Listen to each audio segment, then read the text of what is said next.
Il est 10 heures à Paris, bienvenue si vous nous rejoignez dans Parlons-en. À la une de l'actualité, ces nouvelles frappes russes meurtrières sur Kiev. Bilan au moins 12 morts, dont 3 enfants.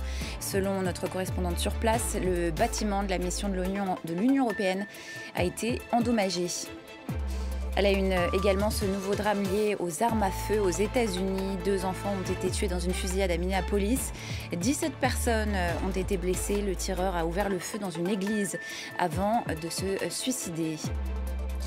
Et puis François Bayrou face au MEDEF cet après-midi. Le Premier ministre se démultiplie sur le terrain avant le vote de confiance du 8 septembre à l'Assemblée nationale. Il se dit désormais prêt à toutes les négociations nécessaires sur le budget.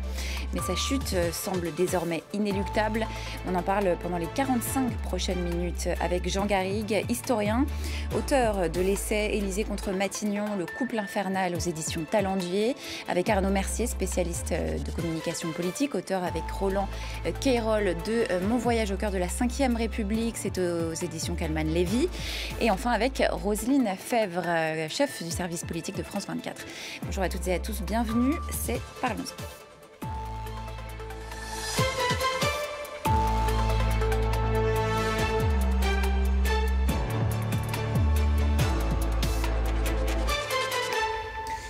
Le compte à rebours est lancé pour François Bayrou. À 11 jours du vote de confiance à l'Assemblée nationale, le Premier ministre garde sa main tendue. Il recevra lundi les chefs de partis et de groupes parlementaires, mais l'hypothèse d'une chute du gouvernement est plus que jamais à l'ordre du jour. Gouvernement Bayrou, le saut dans le vide, c'est le titre de notre émission ce matin. Mais d'abord, je vous propose un rappel des faits avec nos confrères de France Info. Il espère encore convaincre. 2 jours après avoir annoncé la tenue d'un vote de confiance à l'Assemblée nationale, François Bayrou annonce vouloir ouvrir de nouvelles négociations avec les membres de l'opposition. On ne peut pas passer en force. Et d'ailleurs, je ne veux pas passer en force. Si vraiment cette question de discuter ensemble est ouverte, je les reçois à partir de lundi. Pour François Bayrou, l'enjeu est de taille, car plusieurs partis politiques comme les socialistes, la France insoumise ou encore le Rassemblement national ont d'ores et déjà annoncé qu'ils voteraient contre la confiance du gouvernement. Dans le bloc central, les voix s'élèvent pour appeler à la responsabilité des partis de l'opposition. L'objectif du Premier ministre aujourd'hui, c'est de dire est-ce que nous sommes d'accord sur ce diagnostic ? Et après, travaillons ensemble à partir de la copie que j'ai remise le 15 juillet, qui n'est pas parfaite, qui est amendable, qui est améliorable, qui est modifiable. En Conseil des ministres, Emmanuel Macron a lui aussi salué la démarche de François Bayrou. Mais malgré ce soutien affiché au sein du bloc central, beaucoup craignent que ces négociations ne suffisent pas et que si le gouvernement de François Bayrou n'obtient pas la confiance des députés le 8 septembre prochain, Emmanuel Macron soit contraint de dissoudre à nouveau l'Assemblée nationale. Si rien ne se passe, si aucun gouvernement ne peut préparer aucun budget, comment règle-t-on cette question ? Par la dissolution. Dissoudre l'Assemblée nationale et convoquer de nouvelles élections législatives, c'est possible, car le délai d'1 an imposé par la Constitution est désormais révolu. Gabriel Attal, secrétaire général du parti présidentiel, s'est prononcé contre. Est-ce qu'une nouvelle dissolution apporterait de la stabilité ? Je ne le crois pas. Alors certains peuvent dire qu'il faut une dissolution de clarification. Il me semble que c'est ce qui avait été dit il y a 1 an. Je n'ai pas le sentiment que la situation politique ait été particulièrement clarifiée à ce moment-là. François Bayrou, de son côté, s'est lui aussi prononcé contre une potentielle dissolution. Mais selon un sondage IFOP, près de la moitié des Français interrogés pensent qu'Emmanuel Macron sera contraint de le faire. Oui. C'est ce qui... Jean Garrigue, merci d'être avec nous. Alors, est-ce que vous croyez encore à la survie de ce gouvernement ? Franchement, je crois qu'il y a peu de gens qui y croient encore, et à commencer par François Bayrou. Il y a un problème de méthode, c'est-à-dire qu'il annonce avant l'été un certain nombre de mesures dont il sait très bien qu'elles vont cliver, qu'elles seront inadmissibles pour toutes les oppositions. Et puis il leur demande, il y a quelques jours, ce vote de confiance sur le principe du désendettement. Là, ça ne fonctionne pas. Il aurait fallu, s'il avait véritablement voulu avoir une chance pour ce vote de confiance, il fallait, à mon sens, commencer par le choc de responsabilité, on va dire, au mois de juillet, et ensuite proposer un certain nombre de mesures, négocier avec les partenaires. C'est ça qui est très surprenant dans ce qui vient de se passer, parce qu'on sait que l'ADN de François Bayrou, c'est un centriste, c'est précisément la négociation, et notamment avec les socialistes. Historiquement, il y a toujours eu des négociations avec les socialistes. Là, il y avait par exemple un totem pour les socialistes, socialistes, qui était la fameuse taxe Zuckman sur les ultra-riches.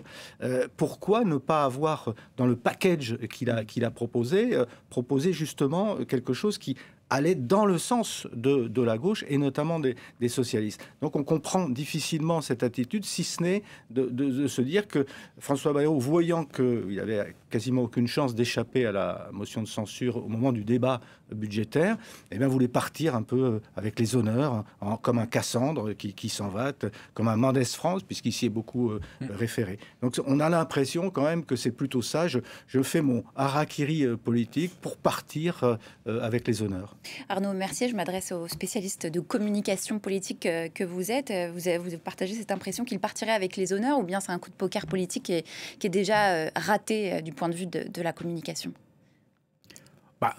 Du point de vue de la communication, François Bayrou a raté pas mal de choses, y compris sa chaîne YouTube pendant l'été, qui ne correspond pas du tout au personnage, qui ne correspond pas du tout à la population auquel il veut s'adresser pour essayer de convaincre, etc., qui a d'ailleurs été un bide. Bon. Moi, je partage avec Jean Garrigue beaucoup de circonspection et d'interrogation sur la stratégie qui a été conduite. Pour moi, c'est un suicide politique. C'est-à-dire, en plus, il le fait avec le 49-1, qui nécessite seulement la majorité absolue des suffrages exprimés. Donc c'est une majorité relative.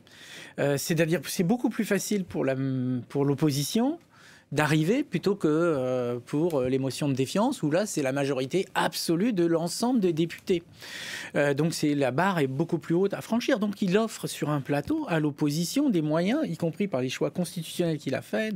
Et puis il inverse le problème, c'est-à-dire qu'il annonce des mesures ultra impopulaires. Les jours fériés, c'est typiquement Qui peut croire que les Français sont massivement pour supprimer 2 jours fériés, et il annonce ça comme ça, et puis il dit, de toute façon, on n'a pas le choix, il faut le faire, etc. Puis il dit, je vais demander la confiance, alors même que je ne vois pas pourquoi l'opposition donnerait plus confiance à un Premier ministre qui, justement, n'a pas la confiance de l'opinion publique. N'oublions pas que dans certains sondages, il a 12% de soutien. Et donc, il dit, alors on va négocier. Enfin, il prend le problème à l'envers. Et il prend tellement le problème à l'envers que, pour ma part, je ne ferai pas l'injure de penser que François Bayrou est idiot. Donc, j'en viens à conclure que c'est un suicide politique. Il sait ce qu'il fait. Et que, lui, son idée... Et moi, je l'avais dit au moment de sa chaîne YouTube, son premier émission, j'avais été amené à la commenter. J'ai dit, écoutez, on dirait que c'est testamentaire. On dirait, il s'exprime de telle manière qu'on dirait qu'il a déjà cru que c'était fini et qu'en fait, il veut laisser une trace dans l'histoire. On verra ce que les historiens en feront. Mais sur le mode, je vous l'avais bien dit, je vous ai promis le chaos, le pire, etc. Et donc, moi, j'étais, et peut-être même qu'il pense que ce serait un atout pour 2027, parce que je soupçonne François Bayrou de ne pas écarter l'idée de se présenter encore à la présidentielle, en disant, voilà, une fois que le FMI, la Banque centrale, tout ce que vous voulez, parce qu'il y a tout un discours ultra alarmiste qui est derrière ça, sera passé. Vous voyez, finalement, moi, c'était des recettes douces. Donc je pense qu'il prend rang pour la suite, parce que je pense qu'il ne croit pas lui-même que c'est sauvable aujourd'hui. En tout cas, on n'en est pas encore là. Sa chute n'est pas encore arrivée. En tout cas, ce qui est sûr, Roselyne Febvre, c'est que l'arithmétique n'est pas en sa faveur, effectivement. Non, et juste avant que vous preniez l'antenne, Arnaud est meilleur en calcul que moi, faisait leur petit calcul. Et effectivement, la loi de l'arithmétique va contre François Bayrou. Alors là, si on regarde aujourd'hui, il tombe. Si le vote était aujourd'hui, effectivement, ça ne marcherait pas. Est-ce qu'il y a une petite chance? Est-ce qu'il y a le fameux petit trou de souris dans lequel, pendant toute sa carrière, François Bayrou, dans le fond, s'est glissé? Il sait faire avec les syndicats. Alors, il va les rencontrer, je crois, aujourd'hui. Quand il était au ministère de l'Éducation nationale, c'est même ce qu'on lui reprochait. À la fois d'être main dans la main avec les syndicats sans ne jamais rien faire bouger, mais en tout cas d'avoir la tranquillité et le pas de vague. Là, aujourd'hui, il doit les convaincre, mais pas seulement, parce que ceux qui vont voter et s'exprimer, ce sont les députés. Et pour l'instant, moi, je rejoins tout à fait ce que dit Jean. Et d'ailleurs, on avait eu un débat il y a 2 jours, on en parlait. Je pense que c'est un travail de gribouille qu'a fait François Bayrou, parce qu'il n'a pas effectivement négocié hier.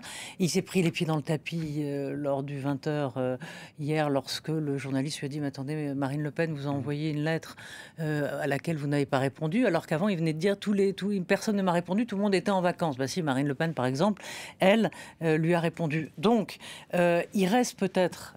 Et encore, la marge est très, très, très compliquée, d'acheter en quelque sorte les socialistes avec soit type taxe Zuckman, soit d'aller dans le sens de la gauche, c'est-à-dire d'avoir des propositions beaucoup plus équitables, c'est-à-dire en gros faire payer les riches, quoi.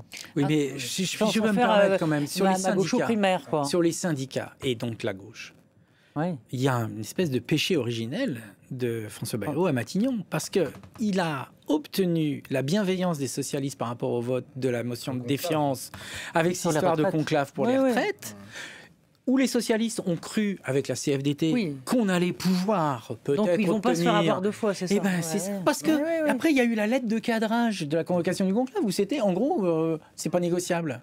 Et d'ailleurs, le FO est sorti, etc. Donc, là, il a grillé, si vous voulez, sa carte confiance vis-à-vis de la gauche et des syndicats à ce moment-là. Et là, les socialistes, Jérôme Gage, sur le plateau de France Info, hier, a dit... Bah ouais, je mea culpa, etc. J'ai fait confiance à Bayrou, et donc moi, même lui qui déteste LFI, que LFI déteste, dit moi je peux plus lui voter la confiance. Mais Arnaud Mercier, tout à l'heure, vous nous disiez que tout était selon vous calculé, ce coup de poker politique était grosso modo calculé par François Bayrou. En tout cas, hier soir, effectivement, dans sa prise de parole sur TF1, on a senti une sorte de changement de cap. Il est passé d'une volonté d'un vote de confiance à un vote de constat. Alors, on ne sait pas trop ce que ça veut dire, mais en tout cas, c'est sûr que c'est un constat d'échec, Jean Garrigue. Oui, c'est un constat d'échec. Ce qui est grave, c'est que c'est un constat d'échec pour François Bayrou, mais c'est aussi un constat d'échec, à mon sens, pour l'ensemble de la classe politique française, qu'il faut inscrire dans une séquence beaucoup plus longue qui s'ouvre au moins depuis la première dissolution. Je veux dire que ce qui se passe aussi, et pour ajouter des éléments négatifs à tout ce qui vient d'être dit, c'est qu'il y a des élections municipales qui se profilent en 2026, c'est-à-dire qu'on l'a très bien vu avec le positionnement de Jean-Luc Mélenchon. Pour s'opposer, il faut manifester qu'on est un opposant. Il faut dire qu'on est un opposant et il faut surenchérir. C'est-à-dire qu'au fond, François Bayrou demande un vote de confiance au plus mauvais moment. Je veux dire, au moment où précisément, d'abord, il y a cette journée bloquons tout et où naturellement, on l'a vu d'abord avec Jean-Luc Mélenchon, la gauche se positionne pour accompagner ce mouvement, pour être présente dans ce mouvement. Et puis, dans la perspective des élections municipales de 2026, les autres forces de gauche sont obligées de se mettre un peu à la remorque de Jean-Luc Mélenchon pour essayer, au moment du vote, de récupérer, de protéger quelques mairies et avec le vote des électeurs LFI. Je veux dire qu'on voit très bien ce qui s'est passé. On a Jean-Luc Mélenchon qui s'est mis au cœur du jeu, là, au cœur du jeu politique, et puis on a la gauche qui le suit. Donc c'est pas du tout le moment pour les socialistes de pactiser avec l'adversaire, c'est-à-dire avec François Bayrou et avec Emmanuel Macron. Donc vous voyez, tout a été mal ficelé dans cette affaire, et c'est vrai que ça donne l'impression que précisément, François Bayrou, il lâche le bébé avec l'eau du bain, j'allais dire, et il nous laisse avec ce problème qui est quand même un problème essentiel, ce problème de l'endettement, du surendettement français.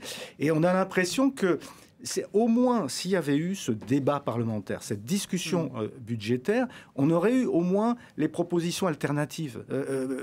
Aujourd'hui, par exemple, moi, les propositions du Rassemblement national par rapport à la dette publique, j'ai pas beaucoup d'idées. Ça me semble encore assez flou. Ils ont dit qu'ils promettaient d'exposer un contre-budget. Voilà. On connaît un peu plus les idées de la gauche, y compris d'abord faire payer les riches. C'est une antienne historique de la gauche.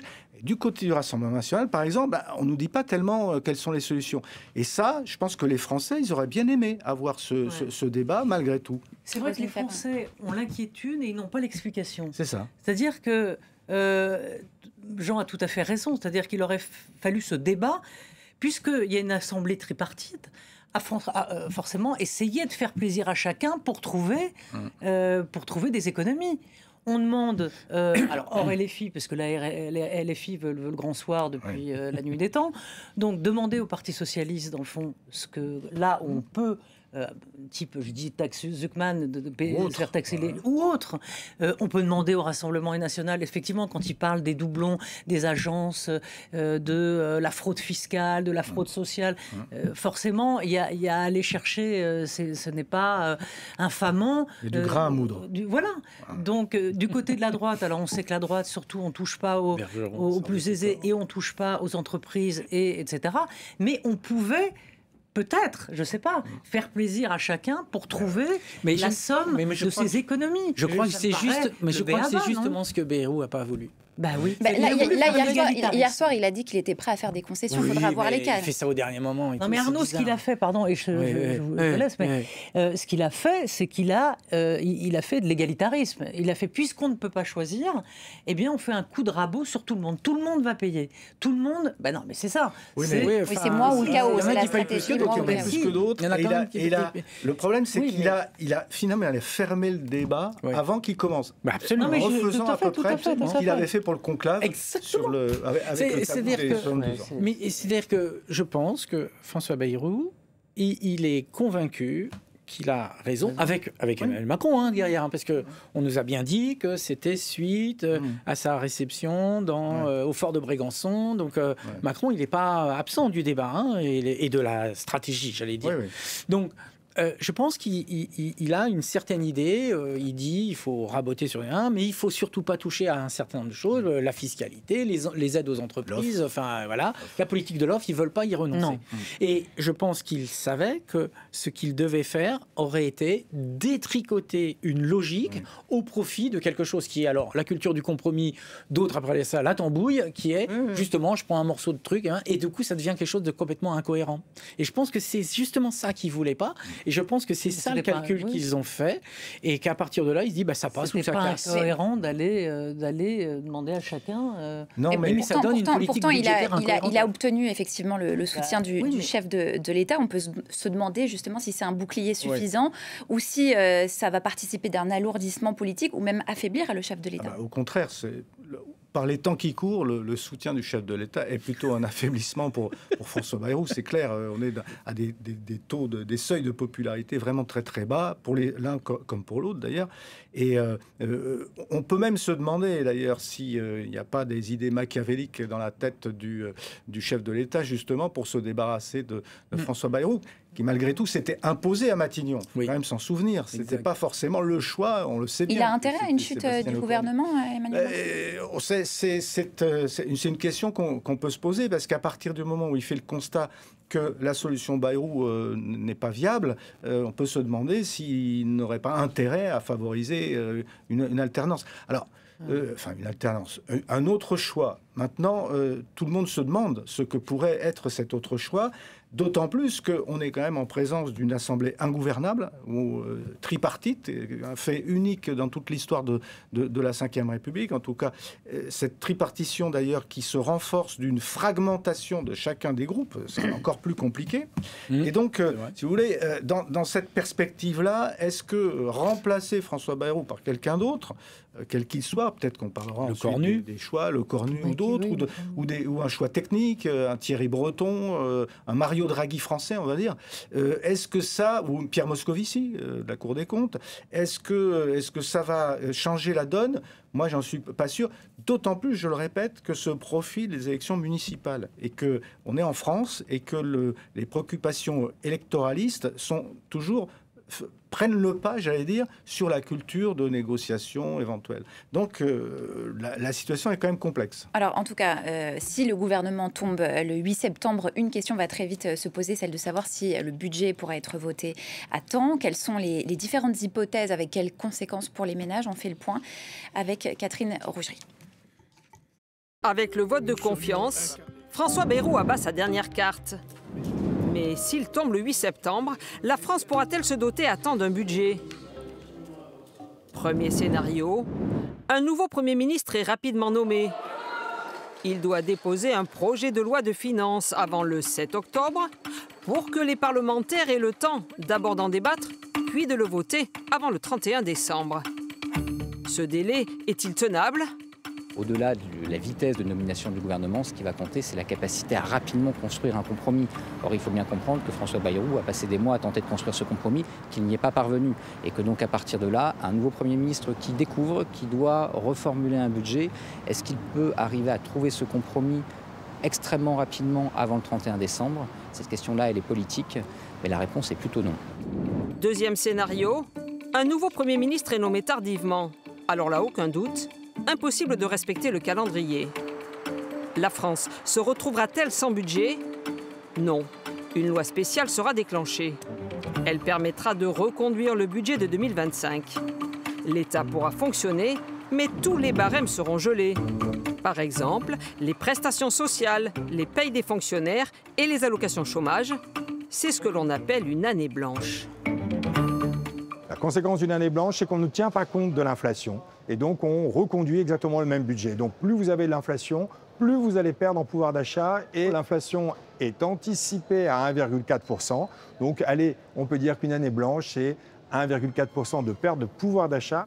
Un scénario qui pourrait aussi advenir en cas de dissolution de l'Assemblée nationale.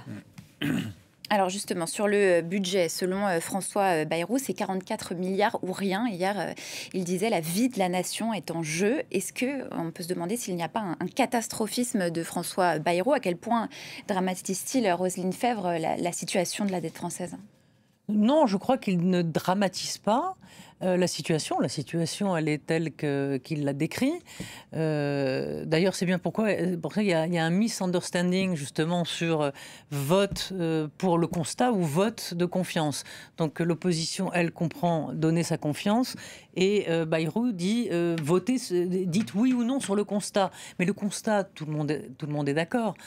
Donc aujourd'hui, je vais oublier parce que je fais une digression votre question. Est-ce qu'il y a un catastrophisme ? Est-ce qu'il dramatise les choses non, il pour dramatise justement pas les choses. accentuer sa stratégie de dire c'est moi ou le chaos ? Là-dessus, alors moi le chaos il est là, donc avec lui ou sans lui.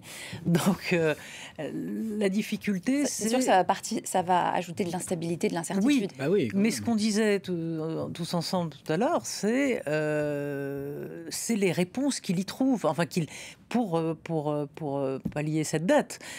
44 milliards, est-ce que... On avait le sentiment qu'hier, Emmanuel Macron disait, bon, il faudrait peut-être réduire un peu la voilure, c'est-à-dire descendre un peu, peut-être à 38, etc., et de faire moins d'économies.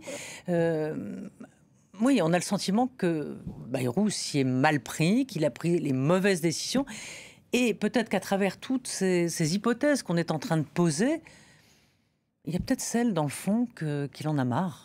Il y en a ras-le-bol. On ne peut pas l'exclure. Mais oui, on ne peut pas l'exclure. Et qu'il allait, on dit c'est un suicide politique. Mais un suicide, c'est décidé. Oui. Donc, ce harakiri, je mets ma tête sur le billot et c'est moi qui décide. C'est ça, exactement. Moi, c'est ce que je pense. Alors quoi, on s'achemine vers une dissolution de l'Assemblée nationale ? Ah non, ça c'est pas du tout la même chose. Non. Parce que le fait que François Bayrou... On entend de plus en plus de voix quand même. J'entends bien, mais je veux dire, il faut dissocier les deux en termes de stratégie, parce que vous pouvez tout à fait éliminer François Bayrou ou se suicider, comme vous voulez, et ne pas dissoudre derrière, parce que c'est vrai que alors là, le péché originel de la situation minimale, je ne parle même pas des profondeurs historiques, c'est la dissolution totalement ratée, faite là aussi en dépit du bon sens, en dépit de... Moi, j'avais fait un article le lendemain même du truc, je disais, je ne comprends pas, je ne sais pas dire pourquoi, quelle est la rationalité, voilà. C'était au plus mauvais moment, enfin, c'est exactement tout ce qu'a dit Jean-Marie pour le recours au 49. Voilà, du pouvoir. Et Gabriel Attal le premier, donc, qui n'a toujours pas digéré, on l'a vu dans votre reportage tout à l'heure. Donc, il n'y a pas eu de clarification, c'est le moins qu'on puisse dire, c'est la confusion qui règne. Et les mêmes causes produisant les mêmes effets, il n'est pas du tout certain que une nouvelle dissolution arriverait parce qu'il y a des blocs, parce qu'il y a des jeux d'alliance, parce qu'en plus, il y aura la municipale qui est derrière, donc qui pousse. Jean-Guy l'a déjà dit à plusieurs reprises. Donc, je ne pense pas qu'Emmanuel Macron se dise c'est une évidence, la dissolution va être la solution. Donc, je pense plutôt qu'il imagine refaire le coup, finalement, de Barnier, c'est-à-dire gouvernement provisoire, et puis bon, on attend, on vivote, on en essaye d'eux. Alors du coup, on fait de la restriction budgétaire, mais moindre que les 44 milliards, bon, voilà, pour essayer de faire passer un peu l'affaire. Mais je pense que c'est pas du tout dans l'esprit d'Emmanuel Macron de se dire on va dissoudre. Maintenant, personne n'est dans la tête d'Emmanuel Macron. Est-ce qu'on peut imaginer qu'il soit déjà en train de consulter son entourage en vue d'une nouvelle nomination ? Ah oui, ça c'est une certitude. Il y a des noms qui circulent, justement, Sébastien Lecornu, Catherine Vautrin. Bis repetita. Avec quand même son handicap, Catherine Vautrin, que ses positions sur les questions sociétales, etc., la positionne de manière très conservatrice. Donc je ne suis pas sûr que ça soit une solution. Sébastien Lecornu aurait l'avantage d'être un très proche du président, passer une partie de ses vacances avec lui, de devenir du giron de la droite, donc de concilier éventuellement... C'est éruptif pour la gauche, encore une fois. Ah, alors bien sûr, ce serait, j'allais dire, encore plus éruptif pour la gauche, mais l'idée, ce serait, à mon sens, si c'était quelqu'un comme Lecornu, d'abord, c'est ce que disait Arnaud, de réduire le volet de la réduction budgétaire, enfin de descendre à 25 milliards, je ne sais combien, de manière à éventuellement se concilier les faveurs du Rassemblement national, une forme de neutralité qui finalement peut être une stratégie aussi pour le Rassemblement national. Jusqu'à présent, elle lui a plutôt servi. L'hypothèse de la dissolution, logiquement, si on se projette un petit peu sur les résultats éventuels d'une dissolution, ce serait plutôt un renforcement du Rassemblement national au sein de l'Assemblée nationale, un rétrécissement encore plus fort du bloc central, macroniste et MoDem, et puis on ne sait pas très bien, peut-être même que la gauche, en tout cas LFI, il perdrait des plumes aussi. Donc vous voyez, ceux qui auraient éventuellement intérêt à la dissolution, c'est le Rassemblement national, c'est pourquoi il l'appelle, en se disant que peut-être ça pourrait les amener à Matignon. Mais c'est une prise de risque. Quand vous êtes à Matignon, dans la perspective d'une élection présidentielle, en général, ceux qui ont été à Matignon, ça leur a plutôt desservi. Je veux dire que l'histoire nous montre que ça n'est pas forcément le tremplin idéal pour une présidentielle. Donc vous voyez, on est dans cette situation où finalement, il n'y aurait que le Rassemblement national qui aurait intérêt à cette dissolution et que pour Emmanuel Macron, mais c'est ce qui a été dit, ce serait une deuxième dissolution, ça voudrait dire qui nous remet à nouveau dans une crise. La première dissolution, elle va coûter quand même très très cher en termes de légitimité, en termes d'impopularité, justement. Je ne suis pas sûr qu'ils prennent le risque d'une deuxième dissolution. Donc, a priori, ce serait plutôt la nomination d'un nouveau Premier ministre, plus proche de lui et a priori moins clivant. Alors on pense aussi, et après j'en termine parce que je ne veux pas monopoliser la parole, mais on pense aussi à un Premier ministre technique, ceux dont on avait déjà parlé au moment de la première dissolution. Certains parlent de Pierre Moscovici, d'autres de Thierry Breton par exemple.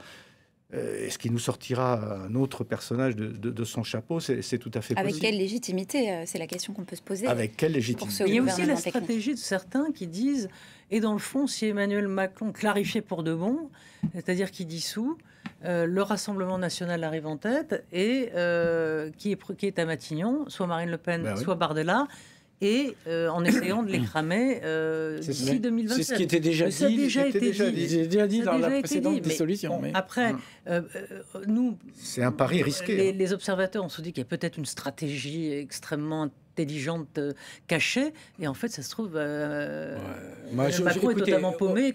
Moi, je pense. Enfin, franchement, je me méfie. Alors là, en tant que spécialiste de communication politique, je me méfie comme de la peste de tout discours de rationalisation face à quelque chose qui est un échec cuisant, de dire ouais, non, mais je sais mieux, parce que c'est le coup du billard à 3 rondes, machin. En fait, c'est un adage absolu de la politique, c'est quand les événements vous échappent, feignez d'en être les organisateurs. Et là, c'est ça, toute la rationalisation derrière. Non, mais je sais ce que je fais, etc. C'est faux. Dans 99% des cas, c'est totalement faux. En fait, ils ont tenté le coup de poker, ça a raté, voilà. Ils se sont plantés et après, ils essayent de faire croire qu'ils savaient ce qu'ils faisaient ou que c'était pour le bien de la France ou que machin, ou ils voulaient prendre date pour l'histoire. Enfin, voilà, ils rationalisent. Donc on s'achemine clairement vers une situation de blocage avec la chute récente de 2 gouvernements en un an, cette nouvelle crise et potentiellement donc un 3e Premier ministre. Est-ce que ça risque pas, Jean Garrigue, de provoquer une crise de légitimité démocratique et d'affaiblir l'État aussi face aux citoyens et face au marché aussi? Elle est déjà là depuis longtemps, cette crise de légitimité. Je dirais même qu'elle elle prend une nouvelle dimension quand même là, avec cette nouvelle crise. C'est une crise de régime là. Oui, parce que j'allais dire qu'elle avait commencé avant même l'arrivée au pouvoir d'Emmanuel Macron en 2017, il faut quand même se souvenir, parce que Emmanuel Macron, il arrive en 2017 en tirant finalement les dividendes de l'échec des partis traditionnels. Je me souviens très bien de ce qu'on disait à l'époque, que finalement, ni la social-démocratie, ni la démocratie conservatrice n'arrivaient à trouver des solutions, à se renouveler. Donc il y a ça, vous savez, derrière tout ça, il y a l'absence de renouvellement de nos politiques, et il y a aujourd'hui, avec l'échec du macronisme, en fait, il y a une déconnexion totale aujourd'hui entre les citoyens et leurs élites politiques. Un manque de confiance absolue. Et le spectacle qu'ils sont en train de donner, là, où on a où personne ne comprend, j'allais dire dans la France profonde, ne comprend le vote de confiance de François Bayrou, la décision du vote de confiance.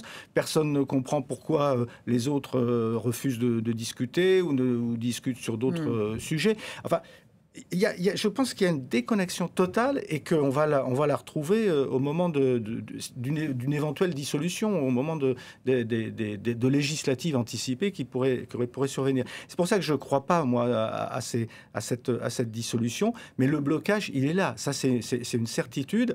Et il me semble que dans une situation comme celle-là, à un moment donné, il faudrait qu'il y ait un électrochoc pour nos élites politiques. Et je me demande d'ailleurs pourquoi cet électrochoc n'est pas encore advenu, pour essayer de repenser le fonctionnement de notre démocratie. Pas forcément changer les institutions. Elles peuvent très bien s'adapter, les institutions de la Ve République, me semble-t-il. Ça peut se discuter. Mais en tout cas, essayer de réfléchir à la manière dont ça fonctionne, c'est-à-dire la manière dont on a une hyper-présidence qui nous a quand même mis dans une situation très, très compliquée avec Emmanuel Macron. Ça avait commencé avec Nicolas Sarkozy. La manière dont cette culture de la négociation, du compromis, qui existe partout ailleurs, aujourd'hui n'est pas mise en œuvre en France. Voilà, il y a quand même beaucoup d'interrogations. Et au lieu de s'interroger sur cette déconnexion démocratique, on a l'impression que nos élites politiques continuent sur le même logiciel. Je voudrais réagir là-dessus sur l'électrochoc. Je partage pleinement ce point de vue. Il me semble que justement, l'élection d'Emmanuel Macron, ça pouvait être l'électrochoc. Oui. Moi, j'ai souvent dit en rigolant que Jean-Luc Mélenchon en 2017 plaidait pour le dégagisme et que les Français avaient écouté Jean-Luc Mélenchon en votant Emmanuel Macron. Exactement. Parce que c'était Emmanuel Macron qui était la boule dans le jeu de quilles des partis traditionnels, etc. Et d'une certaine façon, Emmanuel Macron, il y a sa personne, mais il y a ce qu'il apporte politiquement. Eh bien, il apporte, en fait, finalement, un chaos supplémentaire. Il n'a pas, si vous voulez, il y avait ce moment Macron, en quelque sorte, d'électrochoc, de changer les choses, de passer au-dessus des partis, de retrouver un esprit peut-être gaulliste ou je ne sais quoi. Et il n'a pas réussi à incarner ça. Aujourd'hui, on est dans une espèce de tambouille. Des partis du centre, ils se divisent même entre eux, enfin, etc. Et moi, je dis toujours, le macronisme n'existe pas. Au sens d'une idéologie, etc.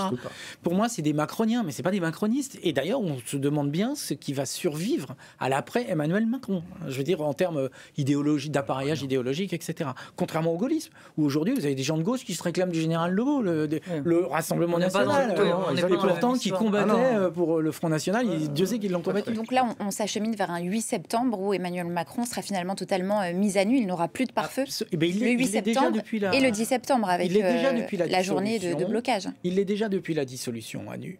Mais il est un fait que grâce à une certaine forme d'autorité, de charisme, de machin, plus le poids des institutions, de l'hyper-présidence, il arrive quand même à s'en sortir. Mais si on raisonne au-delà des forces politiques, mais de la France et du système politique, il va sortir encore plus fragilisé qu'il ne l'était. Il a joué en effet sur ce ni droite ni gauche, où des fois il était et de droite et de gauche. Là aussi, il y avait déjà une ambiguïté dans la communication, parce que des fois il était ni, ou des fois il était et, ce qui prouve déjà qu'il y avait quelque chose qui n'était pas très réglé.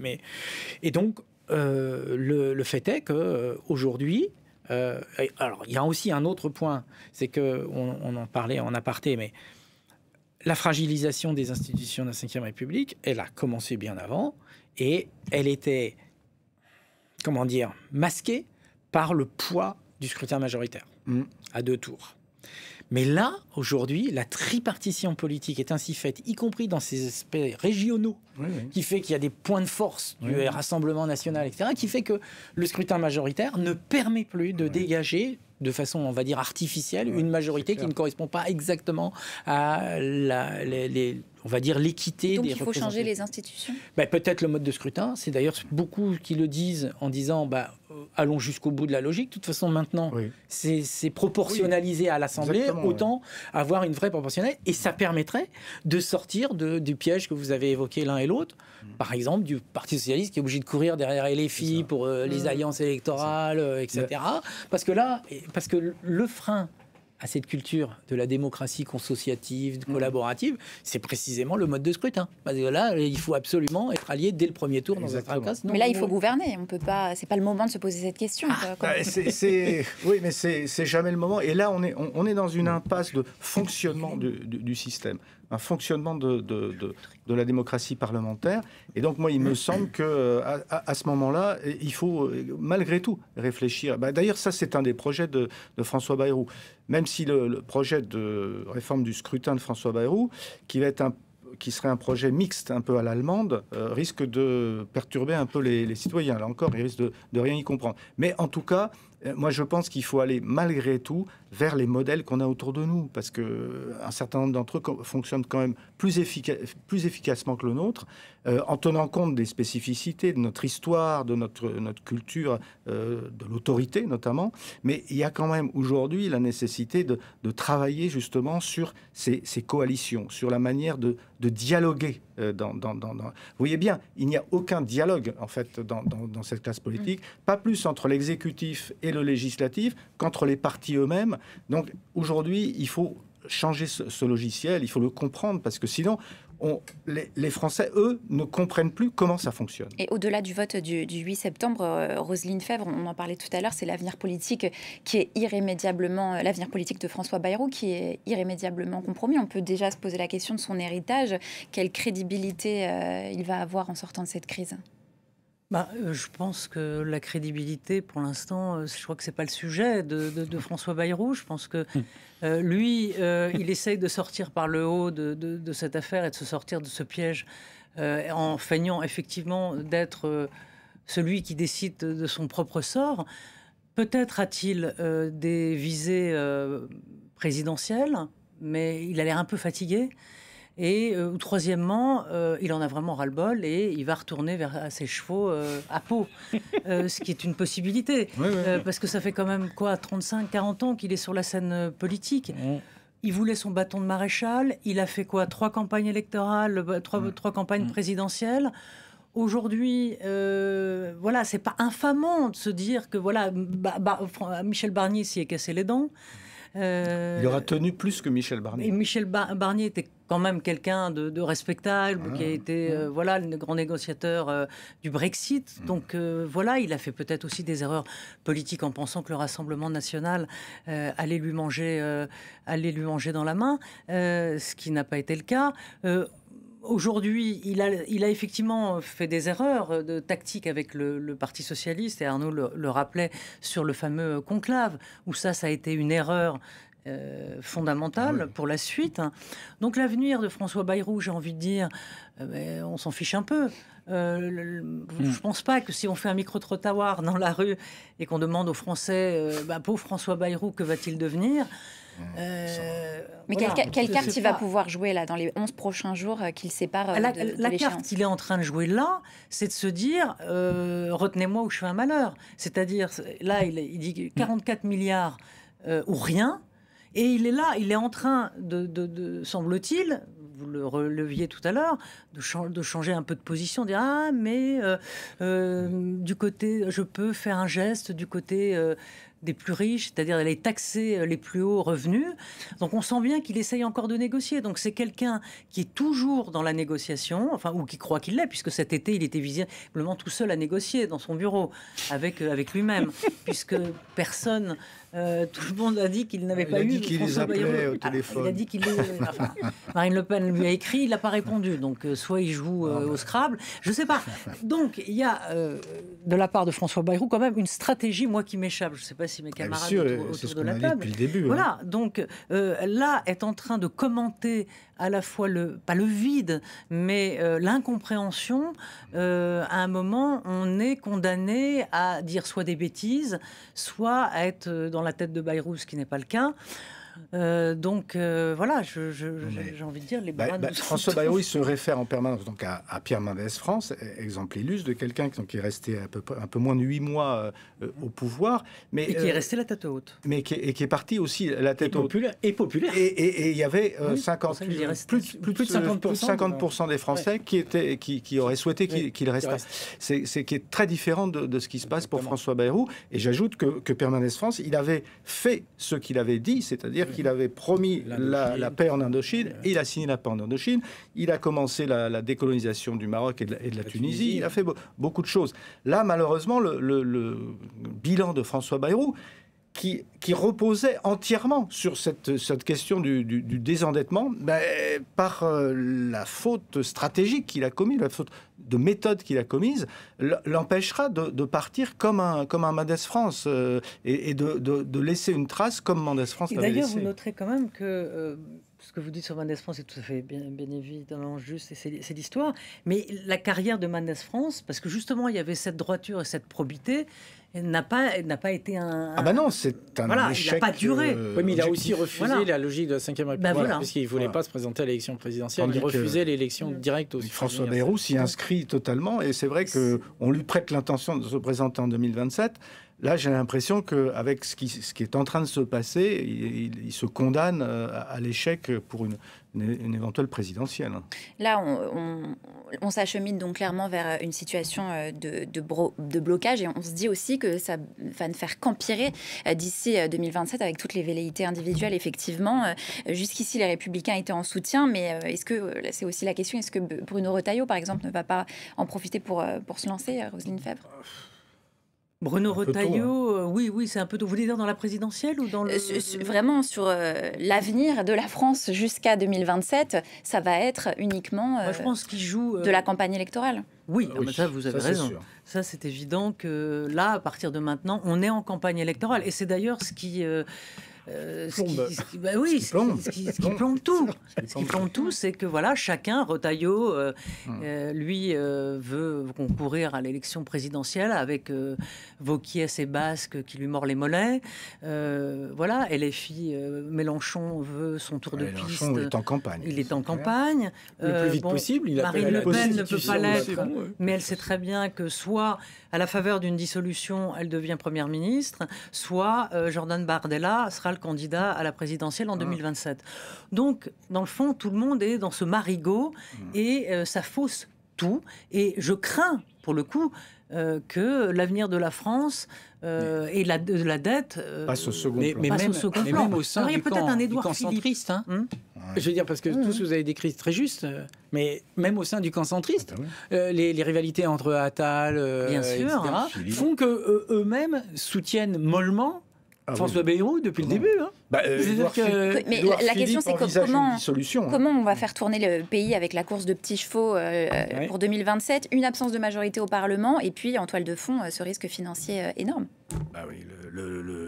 On se demande si on va pas, en tout cas sur le plan du budget, si on va pas se retrouver dans la même situation que l'an dernier, c'est-à-dire un budget qui sera voté et qui sera reconduit à l'identique.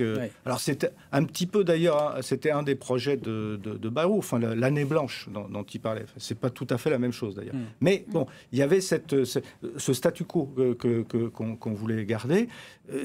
Ça apparaît aujourd'hui comme l'hypothèse la plus crédible, à moins je répète, qu'on nous sorte du chapeau un grand technicien des finances qui aurait suffisamment d'autorité pour essayer de trouver un appui de tous les partis. Roselyne Febvre, je vous laisse le mot de la fin. Écoutez, le mot de la fin... on est mal barré. On est mal barré. Merci Jean. Ça sera le mot de la fin. On est mal barré. Voilà, je connais d'autres expressions, mais qu'on ne peut pas dire à la télévision. Blocage complet. Blocage. Bordélisation, en tout cas, ça c'est sûr, mais ça c'est le mot lui-même de Jean-Luc Mélenchon repris par Bayrou. Bordélisation. Merci Roselyne Febvre, Jean Garrigues et Arnaud Mercier pour votre éclairage sur cette crise politique, cette impasse politique en France. On se retrouve dans un quart d'heure pour un nouveau journal. Restez avec nous.